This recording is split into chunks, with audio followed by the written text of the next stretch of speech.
Reflexology, and this is my assistant today, Winston. He's a stuffed English bulldog, and he's going to help me with my video today, which is on reflexology for animals, obviously specifically dogs, and it applies to cats. But I recently took a webinar on reflexology for animals, and a bunch of my clients were asking for some insights that I got from the webinar. So I thought I'd make a little video so maybe you can take away some ideas for trying reflexology on your pet at home. So before I show you the few techniques that we learn, I did want to give you a few tips. The first one is know the personality traits, the health conditions, anything unique to your dog or cat's breed. That'll help you with where you want to focus on in terms of the reflex points.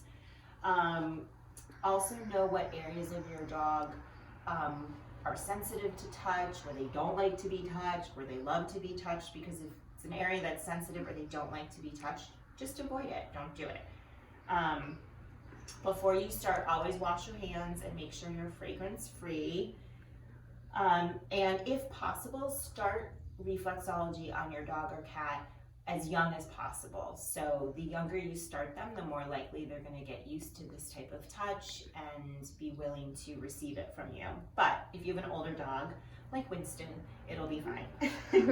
And then go slow. This is something new for your pet, so you want to introduce the technique slowly. You don't have to do them for a long time at all. In fact, with animals, they don't have a good sense of time, just like kids, so just a few minutes is fine. And as they get used to it or they're really enjoying it, you can obviously extend the time.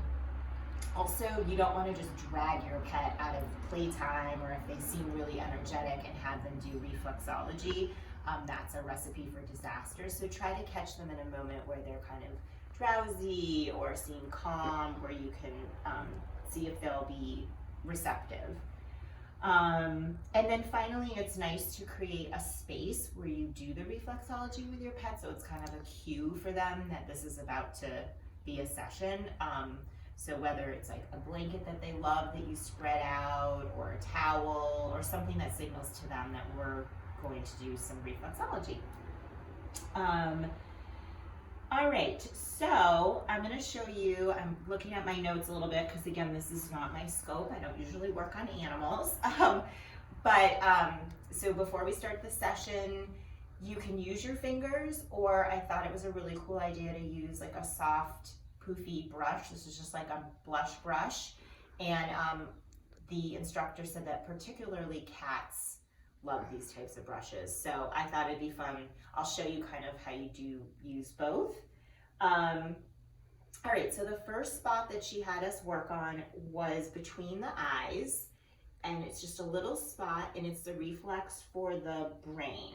So all the glands in the brain, and then, you know, if there's anything related to the brain and the glands and the hormones that are released, that is, you know, a health issue for your dog. That's a good spot to work.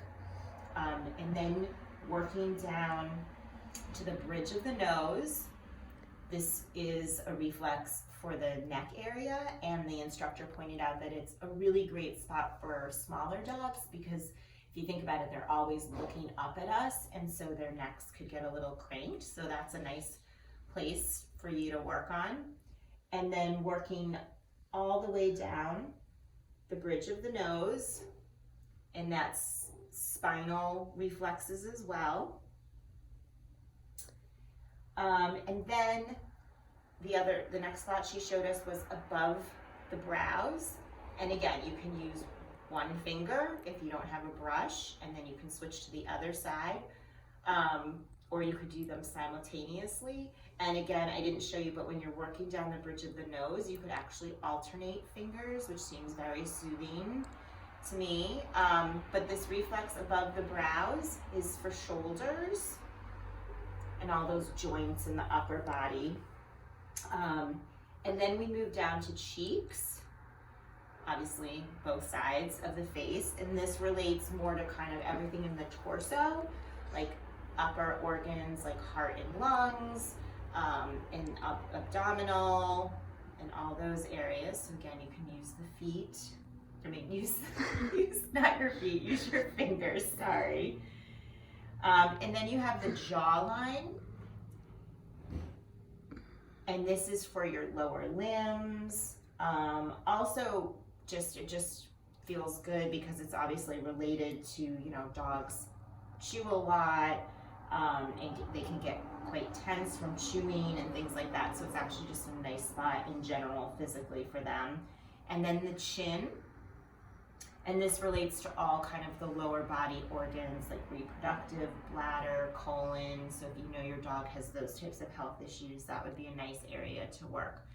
So you can work through all of these areas, and then if your dog responds, like Winston is really loving when I rub down the bridge of his nose like this, you can go back to that area and work it further.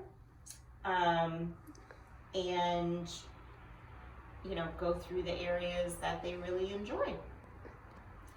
So feel free to ask me any questions you have about anything that I've done. That's really just a very light introduction to reflexology for your animals, specifically dogs and cats. So enjoy with your pet. Let me know how it goes, and thank you so much.